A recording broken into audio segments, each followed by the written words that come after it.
Allohning ne'matlarini ulug'laridan bittasi Allohning baytiga insonni kelishligi, ibodat qilishligi, tavba qilishligi. Chunki bu joyga kelgan insonlarning qilgan ibodatlari hisoblanadigan bo'lsa, million yilga barobar bo'ladi. 1000 yildan ham oshib ketadi. 1000 yil ibodat qilishlik farishtalarning qo'lidan keladi xolos. Hech qaysi bir inson 100 yil ham ibodat qila olmaydi. Lekin siz bu joyga kelib bir necha kun ibodat qilsangiz, farishtalardek 1000 yillar qilingan ibodatni savobini olib kelasiz. Arzimagan 2 kun 3 kun ibodat qilasiz, qiylanmaysiz. Lekin farishtalar bitta sajdada 1000 yil turishligi mumkin. Shunaqangi 1000 yillab qilingan ibodatning savobini Alloh beradi. Buni shukronasini unutmaylik. Oddiy narsa bo'lib qolgandek, oddiy narsa bo'lib qolmasin.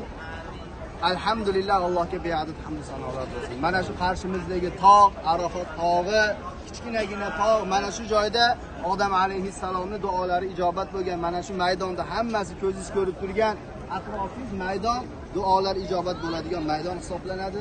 Ana shu aytganning uchidagi tosh, belgi tosh, Arafatni bildirib turadigan, boshqa tog'lardan ajralib turadigan tosh ana shu tosh bo'ladi.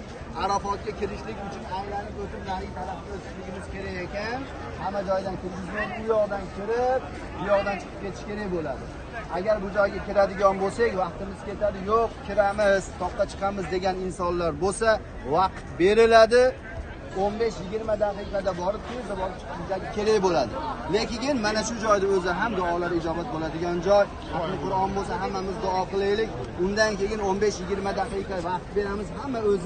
Hammaning hojati bor, Allohdan so'raydigan ishlari bor. Hammamiz o'zimizni xatolarimizni bilamiz. Nima gunohlarimiz borligini bilamiz. Hammamiz tavba qilamiz. Hozir jamoat bilan xatmi Qur'on bor. Sizga kim aytdi? Siz ayting. Xatmi Qur'onni bag'ishlaylik. Xatmi Qur'ondan keyingi duolar ijobat, jamoatning duosi ijobat.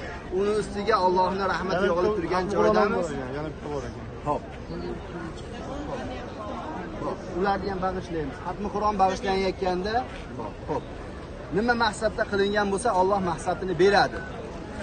Agar savoblari o'tganlarga bag'ishlanib qilingan bo'lsa, Alloh savoblarini yetkazadi. Hojatmandlar xatmi Qur'on qilib duo qilsalar, hojatlarini Alloh taolo beradi. Nima xatmi Qur'on qilgan maqsadda xatmi Qur'on qilganlar, Alloh taolo nima maqsadda qilgan bo'lsa, Alloh o'zi bilguvchi zot, hammasini maqsadini hosil qilsin.